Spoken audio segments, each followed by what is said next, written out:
इसलिए बुद्धा स्पष्ट कहते हैं, जिस तरह सर पे आग लगा हो, तो ये आग लगा तो लगने दो, मैं बहुत पीछे हूँ। स्वागत है आप सभी का। आप लोग देख रहे हैं बुद्धा's टीचिंग चैनल और हम यहाँ महाकारुणिक तथागत बुद्धा और उनके शिक्षाओं के विषय में चर्चा करते हैं।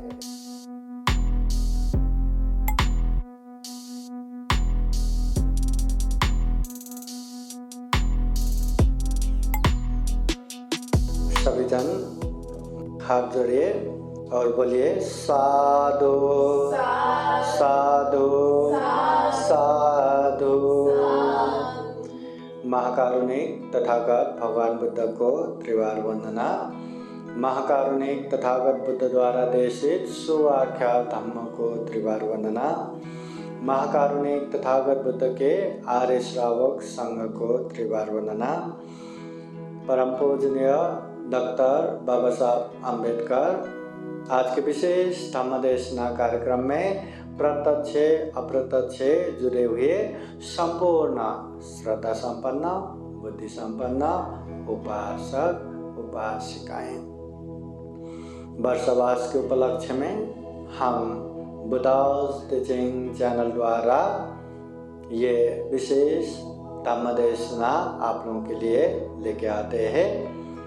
हमारा उद्देश्य है महाकारुणिक तथागत बुद्ध के धम्म को खूब अच्छे से जान सके, पहचान सके और ज़्यादा से ज़्यादा धम्म को व्यवहार में पालन करते हुए, आचरण करते हुए ये जीवन को सफल बना सके, सार्थक बना सके, ऐसी कामना है। आप सभी के जीवन में बुद्ध का आशीर्वाद रहे, धम्म का आशीर्वाद रहे, संघ का आशीर्वाद रहे, ऐसे कामना करते हैं। तो आइए आज का धम्म देशना शुरू करते हैं। सभी जन एक बार हाथ जोड़िए और जैसा मैं कहता हूँ वैसा ही कहिए। अरहं सम्मा संबुद्धो भगवा बुद्धं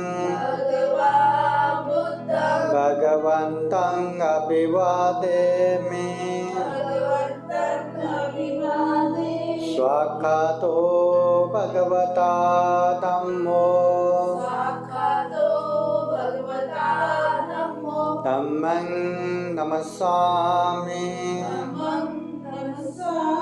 सुपतिपन्नो भगवतो सावक संघो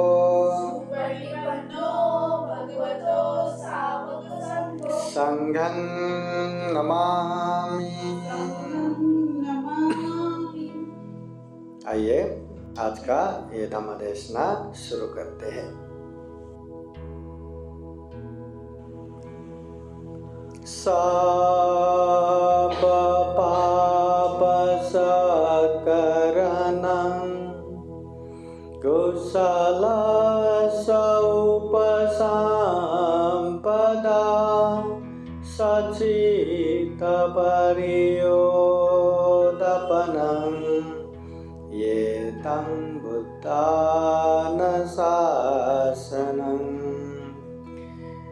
महाकारुणिक तथागत भगवान बुद्ध धम्म संघ को त्रिवार वंदना। परम पूजनीय डॉक्टर बाबा साहब अम्बेडकर प्रमुख कार्यक्रम में उपस्थित संपूर्ण श्रद्धा संपन्न बुद्धि संपन्न उपासक उपासिकाएं, महाकारुणिक तथागत बुद्ध जो भी धम्म की बातें बताते हैं, जो भी धम्म की बातें लोगों को सिखाते हैं, वो धम्म लोगों को समझ में आए उस तरह से उपदेश देते हैं। सामने धम्म देशना सुनने वाले कैसा है, उसका मनोवृत्ति कैसा है और उसको किस तरह से धम्म देशना देने से उसको समझ में आए, उसी तरह से बुद्ध उपदेश देते हैं। कभी कभी एक वाणी द्वारा उपदेश देते हैं और एक वाणी सुन के सामने जो उपासक उपासिका बैठे हैं वो मार्ग फल में प्रतिष्ठित होते थे। कभी कभी भगवान बुद्ध थोड़ा सा धम्म को विस्तृत रूप में बताते थे क्योंकि लोगों को उसी तरह जरूरत है, और कभी कभी तो लोगों को समझाने के लिए अनेक अनेक उदाहरण के साथ धम्म की व्याख्या करते थे। तो लोगों को जिस तरह से समझ में आए उस तरह से तथागत बुद्ध वो धम्म को बताते थे, समझाते थे। और तथागत बुद्ध के धम्म सामान्य लोगों से लेके बड़े बड़े लोग सबको समझ में आता है, सबको महसूस होता है कि ये धम्म कितना जरूरी है। तो सामान्य से सामान्य लोग, बड़े से बड़े पंडित विद्वान, सभी लोग ये धम्म जान सकते हैं, समझ सकते हैं और व्यवहार में भी पालन कर सकते हैं। बुद्ध कहते हैं सब पाप स अकरण, जो भी पाप है, गलत है, अकुशल है, मत करो। कुशल स उपसंपदा, जो कुशल है, जो पुण्य है, जो धम्म है, उसे पालन करो। सचित परियोदपनं, अपने चित्त को परिशुद्ध रखो। ये तंग बुद्धान शासनं, ये बुद्धों का शासन है, शिक्षा है, धम्म है, उपदेश है। इतने स्पष्ट रूप से तथागत बुद्ध उपदेश देते हैं। इसलिए ये जो हम धम्म सुनते हैं, ये जो हम धम्म देशना मतलब सुनते हैं, ये बहुत ही महान है। एक एक धम्म देशना बहुत सारे लोगों के दुख मुक्ति का कारण बनता है। इसलिए तथागत बुद्ध के जो धम्म है सुआख्यात है, आदि मध्य अंत पर्यंत कल्याणकारी।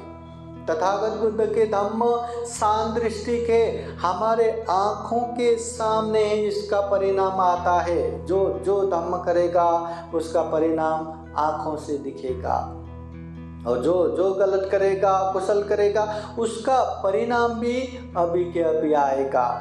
अकाली को ज़्यादा समय भी नहीं बीतता, जल्दी ही धम्म का परिणाम आएगा। ये ही पश्चिम को तथागत बुद्ध जो धम्म बताते हैं लोगों को, आओ देखो ये ऐसा धम्म है, लगा तो परिचय करके देखो, ऐसा कहने योग्य धम्म है। ओपनई को ये धम्म केवल सुनना सुनाना ऐसा धम्म नहीं, दुख मुक्त निर्वाण तक पहुंचाने वाला धम्म है। पच्चतं वेदितव्यो विन्यो ही, ये जो धम्म है विद्वान पंडित लोग भी अपनी मतलब परिचय से, अपनी बुद्धि से इसको समझ के ग्रहण करने योग्य धम्म है। इतना अच्छा बुद्ध का धम्म है। और तथागत बुद्ध के धम्म व्यवहारिक है, प्रैक्टिकल है। आप व्यवहार में पालन करो, इसका अच्छा परिणाम आएगा। अगर आप पालन नहीं करेंगे तो कितना भी आप धम्म मानने वाला हो, या कितना भी आप मैं बौद्ध हूँ, मैं ये हूँ वो हूँ बोलने वाला हो, धम्म आपका जरा सा भी कल्याण नहीं करेगा। पालन करो तो ही इसका परिणाम आएगा। ये व्यवहारिक धम्म है। एक समय तथागत बुद्ध उपदेश दे रहे थे, बहुत सारे भिक्षुनी उपासक उपासिकाएं धम्म देशना सुन रहे थे। एक भिक्षु जिसका नाम मालुक के पुत्र है, वो भिक्षु खड़ा होके तथागत बुद्ध से प्रश्न करते हैं। वास्तव में वो भिक्षु को लगा इतने सारे भिक्षु है, अगर मैं कुछ पूछूंगा तो लोग मुझे जानेंगे, पहचानेंगे और मेरा भी मान सम्मान होगा। इस उद्देश्य से वो खड़े होते और बुद्ध से पूछते हैं, भगवान ये जीवन का शुरुआत कहाँ से हुआ, ये जीवन का अंत कब होगा, ये संसार का उत्पत्ति कब हुआ, विनाश कब होगा, कि इस तरह से प्रश्न पूछते हैं। उस समय तथागत बुद्ध वो भिक्षु को समझाने के लिए और बाकी लोगों को भी समझाने के लिए बुद्ध उसे ही प्रति प्रश्न करते हैं, उसी को प्रश्न द्वारा समझाते हैं। हे भिक्षु, मैं तुम्ही से एक प्रश्न पूछता हूँ, ध्यान से सुनो। कोई एक व्यक्ति कहीं सुनसान राह पे चल रहे थे।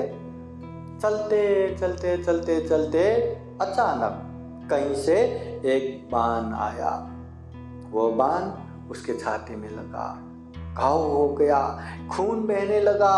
वो तड़प के वो गिर गया और बाण इतने जोर से लगा कि वो तड़प तड़प के बैठने लगा कि ऐसे हालत होता तो वो मर भी जाता।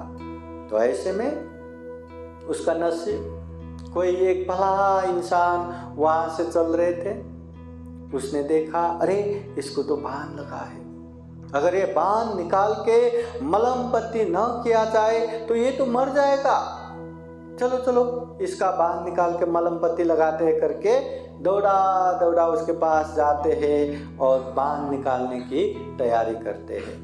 तो ऐसे समय में वो व्यक्ति जो बाण लगा है, जो घायल है, जो मरने जैसा है, वो व्यक्ति भी जो बाण निकालने वाले को, ठहरो ठहरो, बाण मत निकालो, पहले ये बताओ ये बाण कहाँ से आया, ये बाण किसने मारा, ये बाण मारने वाले का नाम क्या है, गोत्र क्या है, जात क्या है, वो कौन से गांव में रहते हैं, उसके माता है कि नहीं, पिता है कि नहीं, भाई है कि नहीं, बहन है कि नहीं, बेटा है कि नहीं, बेटी है कि नहीं। तो वो बाण निकालने वाले को बाण निकाल न देते हुए अनेक प्रश्न करते रहना है या बाण निकाल के मलम पट्टी करना है, बुद्ध पूछते हैं। बाण निकाल के मलम पट्टी करना है या अनेक प्रश्न करके बैठना है, वो भिक्षु से पूछते हैं।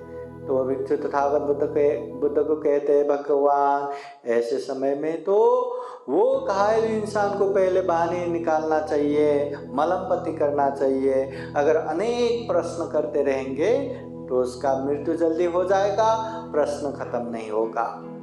तो तथागत बुद्ध भी कहते हैं, भिक्षु ऐसा ही है, इस दुनिया का उत्पत्ति कब हुआ, विनाश कब होगा, पूर्व जन्म कहाँ से शुरू हुआ, पुनर्जन्म कहाँ खत्म होगा, ऐसे अनेक प्रश्न करते रहेंगे तो ये जीवन खत्म होगा, पर प्रश्न खत्म नहीं होगा। संसार का उत्पत्ति कब हुआ वो जान के भी क्या करेंगे, दुख मुक्त होंगे क्या? संसार का विनाश कब होगा वो जान के भी क्या करेंगे, क्या हम मार्ग फल में प्रतिष्ठित होंगे क्या?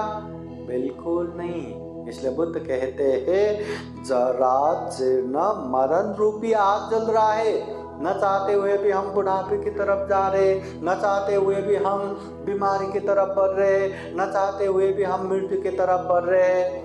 ऐसे जीवन में अनेक प्रश्न करके या अनेक चीजों में चल के बैठेंगे तो ये जीवन जल्दी खत्म हो जाएगा। इसलिए जीवन को सदुपयोग करना है तो दुख मुक्ति के मार्ग पे ही चलना है। जितना दुख मुक्ति के मार्ग पे चलेंगे उतना ही ये जीवन का कल्याण है, लाभ है। जितना हो उतना पुण्य करना चाहिए, दान देना हो, शील पालन करना हो, ध्यान साधना करना हो या शील समाधि प्रज्ञा के मार्ग पे चलना हो, जितना हो उतना चलना चाहिए और उतना ही ये जीवन का लाभ है। बाकी तो चलता रहेगा, बीतता जाएगा बस। इसलिए बुद्ध स्पष्ट कहते हैं, जिस तरह सर पे आग लगा हो तो ये आग लगा तो लगने दो, मैं बहुत बिजी हूँ, मेरे ये काम है वो काम है करके दुनिया भर के काम करके आराम से वो आग बुझा के नहीं बैठेगा। जैसे ही आग लगा दुनिया के सारे काम एक तरफ, पहले वो आग बुझाएगा। उसी तरह जीवन में भी जरा जीर्ण मरण रूपी आग जल रहा है। हमारा आयु जल रहा है, हमारा शरीर जल रहा है, बीमार की तरफ बढ़ रहा है और मृत्यु की तरफ बढ़ रहा है, ऐसे जीवन में सबसे पहला प्रायोरिटी, सबसे पहला प्राथमिकता दुख से दुख मुक्ति की तरफ जाना ही है। बाकी तो दुनियादारी होता रहेगा, पढ़ने वाला पढ़ते रहेगा, पढ़ाने वाला पढ़ाते रहेगा, काम करने वाला काम करता रहेगा, कमाने वाला कमाता रहेगा। पर जितना भी हम करो यही जीवन तक है, वो साथ में कुछ भी नहीं आएगा। पढ़ के कोई डॉक्टर भी बने, कोई इंजीनियर भी बने, बस यही तक है। जब तक जीवन है तब तक के लिए ही है। कितना भी दान संपत्ति कमाओ यही जीवन तक है। आगे का जो यात्रा सब छोड़ छाड़ के फिर से शुरू करना है। तो बुद्ध कहते हैं जितना पुण्य करेंगे वो छोड़ छाड़ के नहीं जाते, चित्त धारा के साथ साथ बहते बहते साथ साथ पास पास आता रहेगा। इसलिए ऐसा पुण्य कमाओ कि अभी भी, बीच में भी, अंत में भी हमारा सुख होगा, शांति होगा। पाप भी वैसा ही है, पाप भी यहीं छोड़ के नहीं जा सकते, पाप भी पीछे पीछे ही आता है। इसलिए पुण्य करो या पाप, ये दो हमारे साथ साथ आता रहेगा। तो सुख चाहिए तो पुण्य ही करना है, नहीं दुख भी ठीक ही है ना, ऐसा लगता है तो करते जाओ पाप। अत्ता ही अत्तनो नाथो, कोई नाथ हो परोसिया। हम खुद के मालक खुद ही है, कोई हमारे मालक थोड़ी ना है। सुख चाहिए तो पुण्य करो, दुख चाहिए तो पाप करो। कोई हमारे लिए वरदान देने के लिए बैठा नहीं है और कोई हमारे लिए श्राप देने के लिए भी बैठा नहीं है। हम जैसा करेंगे वैसा ही परिणाम आएगा। अभी ये बात भी सत्य है कि हर किसी को सुख ही चाहिए, शांति चाहिए, तो उसके लिए पुण्य करो। और ये भी सत्य है पुण्य करना आसान नहीं है। इसलिए जब तक ये पुण्य करना एक आदत न बने तब तक बार बार करते जाओ, बारंबार करते जाओ। और एक बार आदत बन गया तो दान देने वाला दान देता रहेगा, शील पालन करने वाला शील पालन करता रहेगा, ध्यान साधना करने वाला ध्यान साधना करते रहेगा। पुण्य बढ़ता जाएगा। तो हम यही कामना करते हैं कि हम भी जीवन में तथागत बुद्ध के धम्म को खूब अच्छे से जाने, समझे और खूब अच्छे से दिल से महसूस करते हुए वो धम्म का अभ्यास करें, पालन करें। जीवन में खूब सारा पुण्य धम्म करते हुए ये दुर्लभ जीवन या मूल्य जीवन, प्राणी जगत में सर्वश्रेष्ठ मनुष्य जीवन को सफल बना सके, सार्थक बना सके, ऐसी कामना करते हुए ये धम्म देशना यहीं समापन करते हैं। सबका मंगल हो, सबका कल्याण हो। भवतु सब मंगलं। साधु साधु साधु।